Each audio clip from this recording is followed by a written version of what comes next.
Aujourd'hui, je vous emmène à Durban, en Afrique du Sud. C'est là-bas que s'est tenu cet été, et pour la première fois en Afrique, le Congrès mondial des professeurs de français. Une vraie réunion de famille, une très grande famille. Il y a en effet 900 000 enseignants de français dans le monde, et ils étaient plus de 700 à Durban. Jessica est professeure de français en Afrique du Sud, et elle nous explique pourquoi elle a le sentiment de faire partie d'une grande famille. Nous faisons tous la même chose, nous partageons la même passion. Et quand je rencontre des gens ici, c'est pas important si c'est quelqu'un qui vient de la Suisse, du Canada, du Mexique. La première question c'est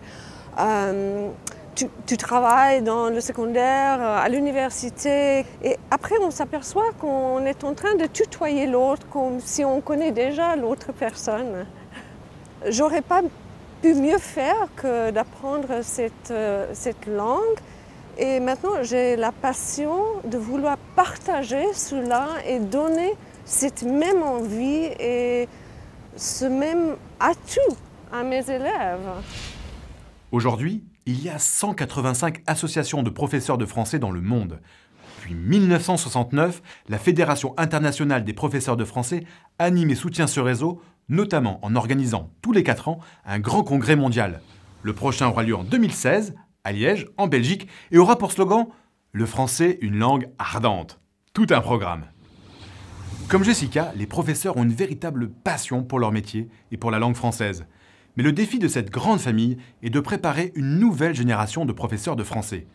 C'est en effet cette communauté dynamique et soudée qui permettra à la langue française de rester la deuxième langue étrangère la plus apprise dans le monde.